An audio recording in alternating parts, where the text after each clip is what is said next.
Hey everybody, it's Brett and welcome back to my channel where today, as promised, I'm going to do part one of two parts of what I'm going to try to read this summer. So stick around.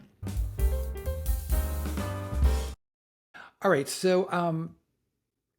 most of these are books that are either coming out soon or are already out recently. I kept thinking I hope to maybe throw some backlist stuff in here and maybe I'll try some of that on audio, but most of this is frontlist stuff or that it's about to come out. So yeah, there's that. The one thing that I am listening to now, and I'm so enjoying it, you guys. I didn't necessarily know if I would based on the description, but it's Aftertaste by Daria Lavelle. And have any of you read or listened to this yet? First of all, the audiobook is excellent, but it is about a young man who's becoming a chef, but his forte is he can taste specific meals in his mouth. It suddenly comes over him. He could break it all down. He knows exactly what the components are. And he learns very quickly that it is connected to the spirit of someone who has passed. And so he starts to connect this taste with the person who has a connection to this deceased individual. And when that person who has the connection to this deceased individual tastes the food that he creates, it brings them back for a moment. So a lot of the people get closure with someone they've lost.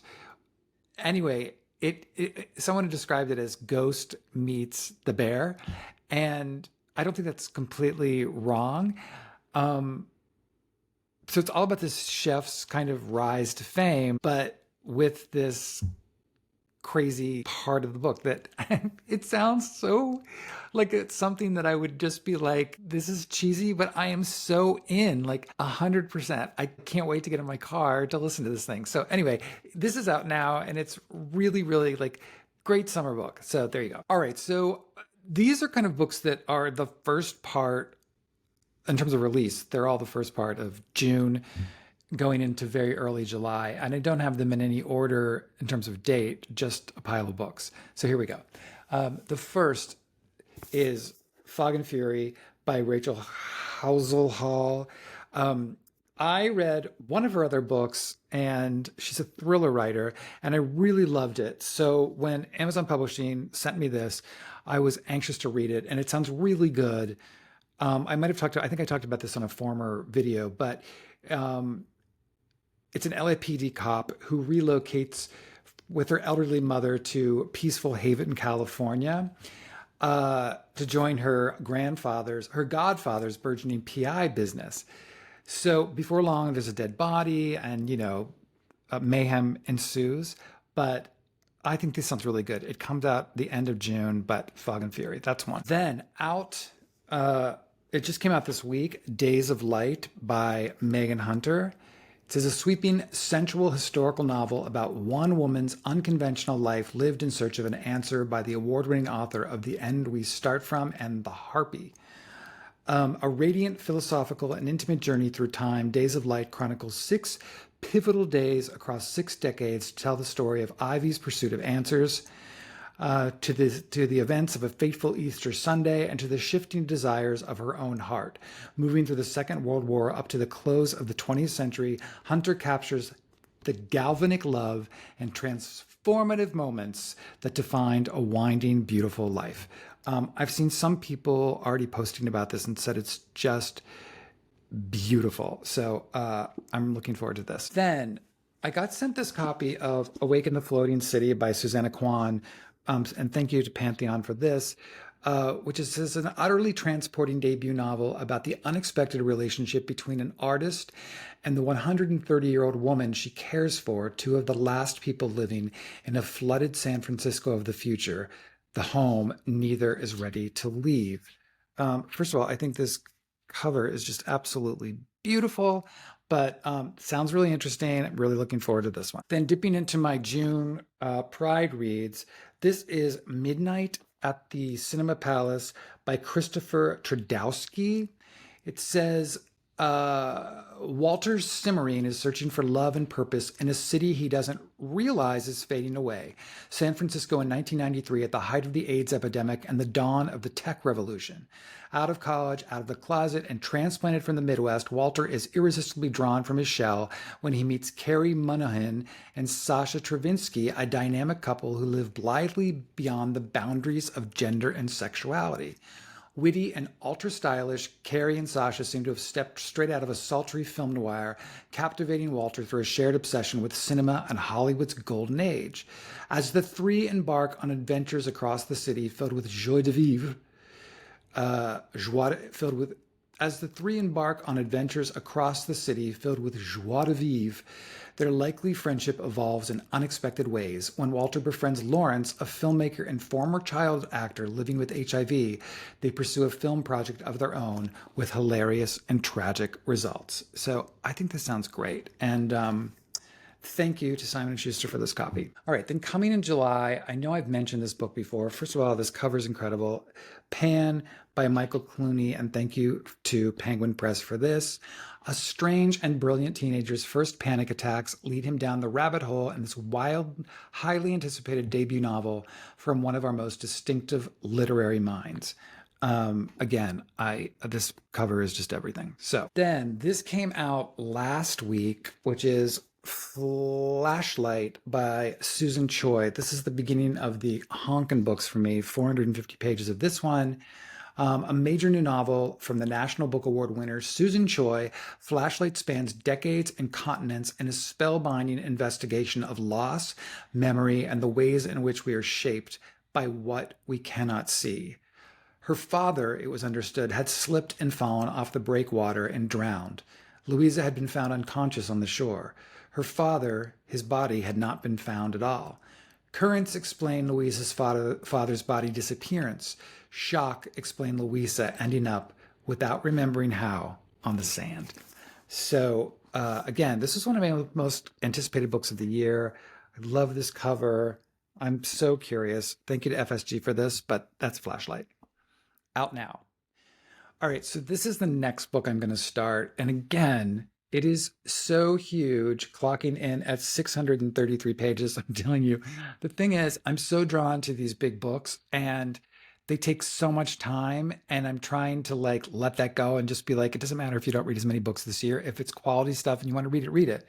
This is Joyce Carol Oates' Fox, a campus novel.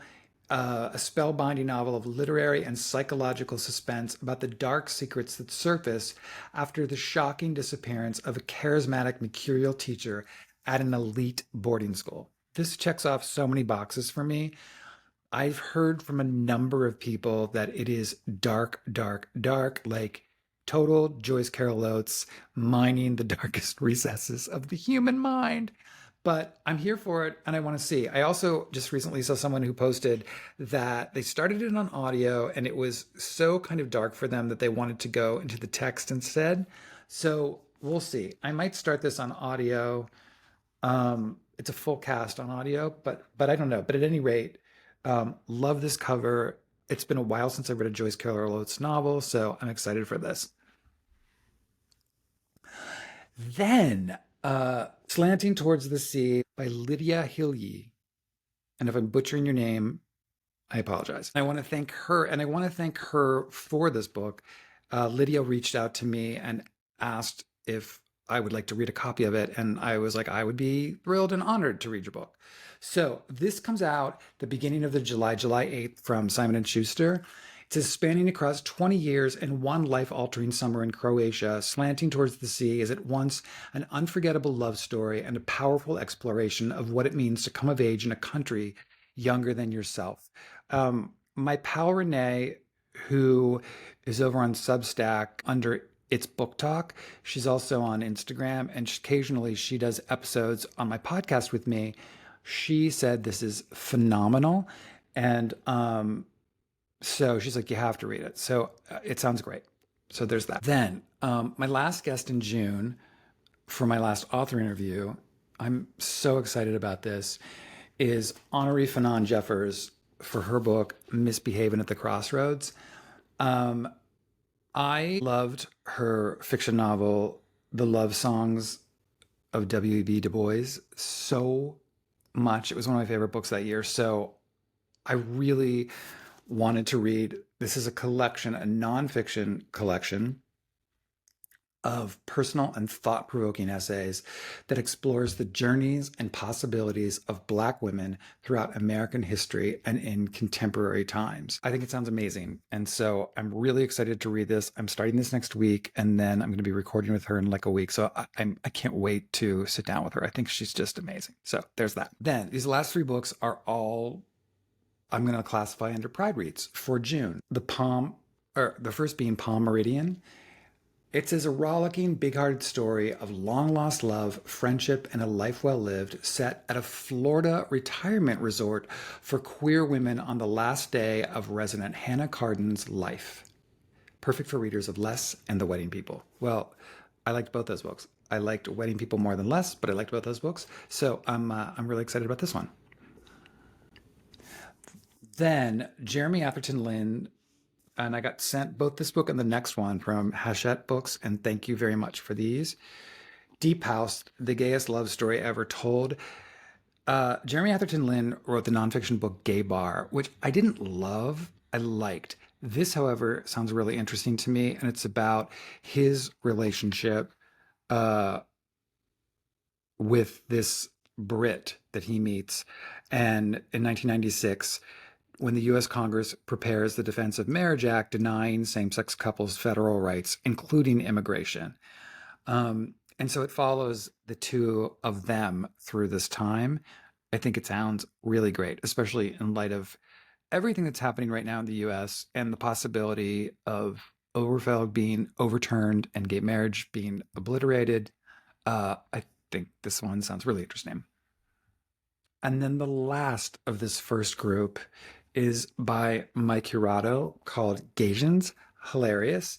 It is a graphic novel that says from the acclaimed author of the young adult graphic novel Flamer, which I read and is amazing and is also on like every list of banned books right now. Flamer is.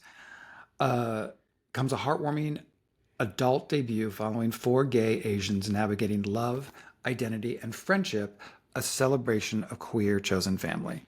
So those are the things that kind of part one of my reading that I hope to get to. So we'll see. And then I'm going to come back next week with part two. So yeah, hopefully there's something in this that appeals to you guys. You can tell me if you read any of these, what sounds interesting to you. Thank you all for being here.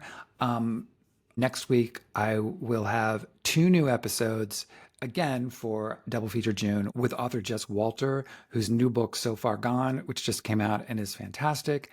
And then later that same week, I will be sitting down with Chris Chibnall, who wrote Death at the White Hart. Chris Chibnall is also the showrunner for not only Doctor Who, for those Doctor Who fans of you out there, but also Broadchurch. So look for that as well. Okay, you guys, thank you so much for being here, and I will see you soon.